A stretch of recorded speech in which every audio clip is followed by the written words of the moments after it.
আসসালামু আলাইকুম প্রিয় দর্শক, আশা করি আপনারা ভালো আছেন।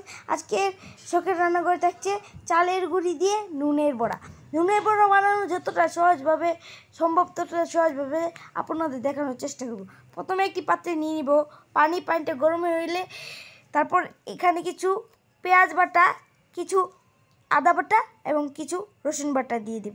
তারপর একটি প্লেটে নেব মরিচের গুঁড়ো, হলুদের গুঁড়ো, জিরের গুঁড়ো, পরে বাখরের গুঁড়ো এবং কালি জিরা, তারপর দিয়ে দেবো স্বাদ মতো লবণ। সেই মশলাগুলো এখানে দিয়ে দিতে হবে। তারপর চালের গুঁড়িগুলো নিতে হবে। তারপর এগুলো কিছু কিছু করে দিতে হবে, এক মুঠো করে বেশি দেওয়া যাবে না, কিছু কিছু করে দিতে হবে, তাহলে একটু ভালো হবে। এটা খেতে খুবই স্বাদ, আমরা এটা প্রতিদিনই খাই, এটা খেতে খুবই ভালো লাগে। আপনারা এটা ট্রাই করতে পারেন। এটা নাস্তা হলে সেই স্বাদ হবে বিকেলে।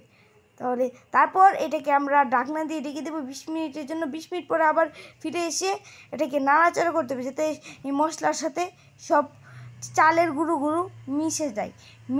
মিশানোর জন্য আমাদের নাড়াচাড়া করতেই থাকতে হবে। তারপর আমরা একটি বল নিয়ে নেব, বলের মধ্যেই এগুলো ঢেলে নিয়ে তারপর মাখতে হবে। মাখা শেষ হয়ে গেলে আমরা একটি বেলুনে এটাকে বেলতে হবে। তারপর এটাকে বড় রুটির আকারে সাজিয়ে নিতে হবে। ছোটো রুটি আকারে নেওয়া যাবে না, কারণ এটা নুনের বড়া বানাতে গেলে বড় আকারের সাইজই লাগে।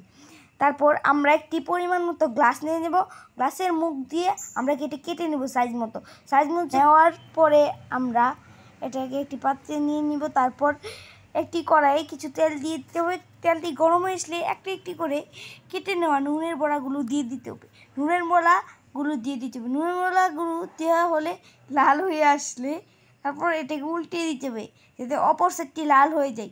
এই তো খুবই সহজে তৈরি হলো আমাদের নুনের বড়া এবং চা। এভাবে খেলে খুবই স্বাদ, আপনারাও ট্রাই করবেন।